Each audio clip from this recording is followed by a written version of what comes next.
Muy buenas a todos. El día de hoy, yo con mi compañero Wilson Guerra estaremos explicándole un poco sobre el mestizaje y su origen, y yo le estaré dando una breve introducción sobre ello. Primeramente, el mestizaje es el encuentro biológico y cultural a su ordenamiento entre etnias. ¿Qué significa esto? Bueno, el encuentro biológico y cultural significa es la mezcla de ellos. Biológicamente, porque la madre y el padre se unieron para tener una cría, la cual esta sería combinada con diferentes genéticas de diferentes partes del mundo, en el que éstas se mezclan, dando nacimiento a nuevas especies de familias y nuevos genotipos, que son nuevas genéticas. Esta se utiliza con frecuencia el término para describir el proceso histórico, el cual sucedió en América, que la llevó a su estado racial y cultural actual. Sin embargo, puede también referirse a otros pueblos que hayan atravesado un proceso de encuentro entre varias especies de familias, como en lugares de Filipinas, Sudamérica, Sudáfrica o Estados Unidos, las cuales nosotros sabemos que estas fueron colonizadas y llegaron a tener mestizaje en ellas.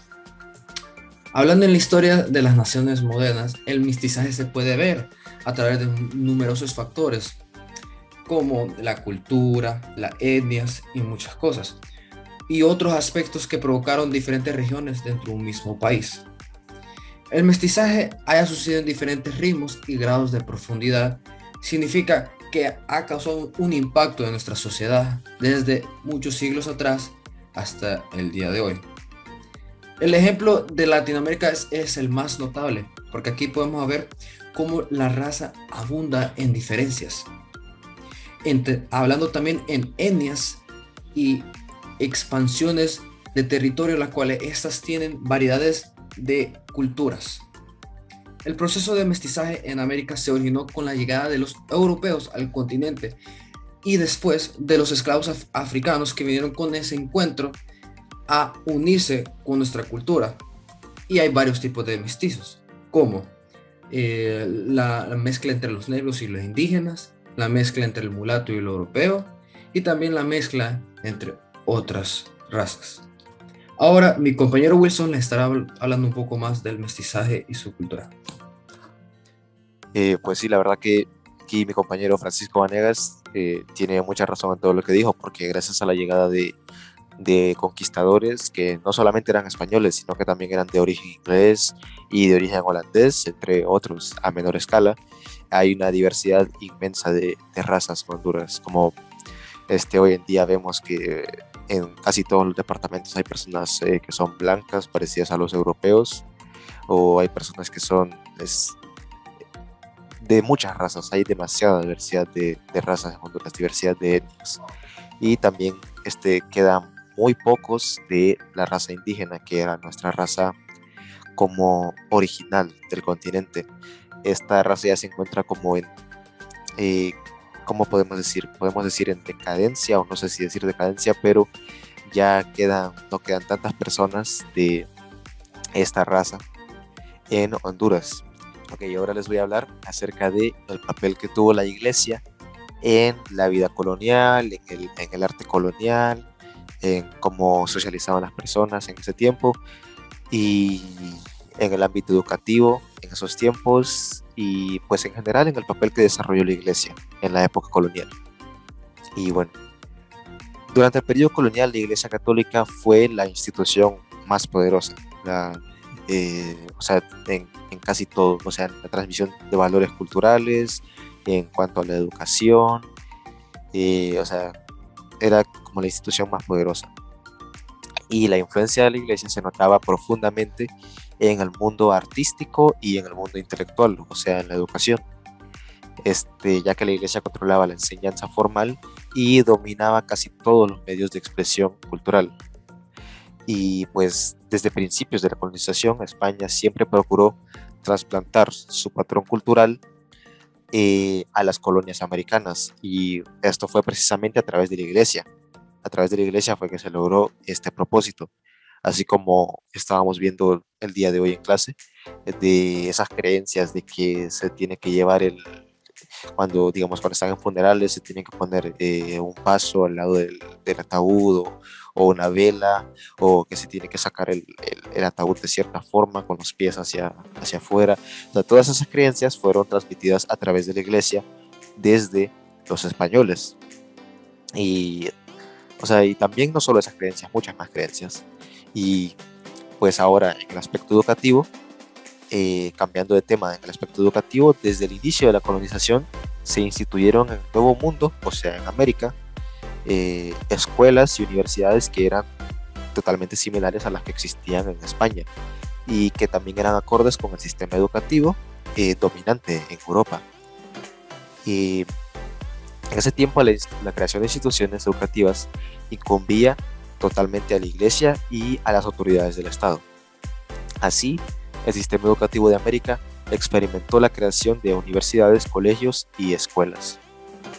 Y en todos los casos, las universidades fueron creadas conforme al modelo de una universidad en España, que en ese tiempo era una de las universidades más importantes, si no la más importante y prestigiosa del país, que se llamaba Alcalá de Henares. Era una universidad en España. Y dichos centros que eran creados como en base a esta universidad eran regidos tradicionalmente por la Iglesia Católica, particularmente por los jesuitas y por los dominicos. Por ello, los cursos fundamentales se regían con base en el sistema escolar de enseñanza que centraba toda la información educativa en la teología y la jurisprudencia. Y también, o sea, todas estas personas conocían la importancia de una formación escolar elemental. Entonces, también se exigía que para la admisión, para ser maestro en una de estas universidades, tenía que pasar una prueba de cualidades morales y profesionales y también limpieza de sangre, que se refiere a que, o sea, no podía ser mestizo. Y para el siglo XVIII, el número de escuelas primarias en las ciudades americanas aumentó considerablemente y prácticamente en América la población blanca, ¿verdad?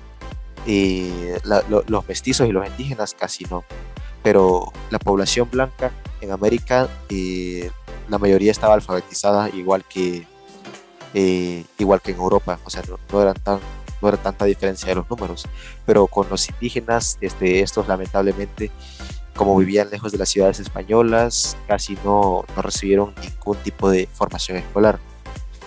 Pero más adelante, tras la expulsión de los jesuitas y de los dominicos, muchos de los colegios que eran dirigidos por ellos pasaron a ser propiedad del Estado.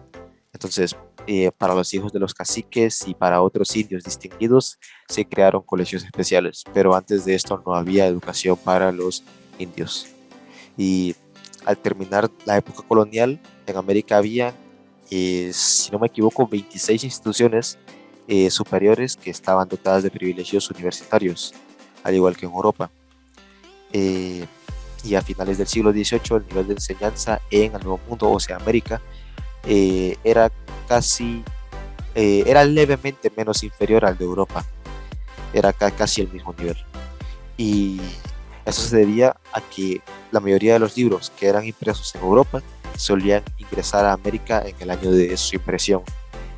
A pesar de que la Inquisición tomaba muchas medidas en contra de la divulgación de estos libros debido a que contenían ideas que no eran compatibles con las ideologías de la Iglesia. Aún así, se conseguía que estos libros impresos ingresaran a América en el año de su impresión. Y gracias a esto es que el nivel de enseñanza en América era apenas inferior al de Europa. Y pues, en resumen, los europeos trasplantaron con una celeridad asombrosa lo que es el cristianismo y la cultura antigua a América, un continente recién descubierto, muy rápidamente y con no tanta dificultad transmitieron muy rápido toda su cultura y su religión. Y eso constituyó lo que son los cimientos de la vida colonial que estaba en ese tiempo en formación. Bueno, como conclusión podemos notar de que el mestizaje ha sido de gran influencia en nuestra vida cotidiana desde siglos pasados hasta el día de hoy.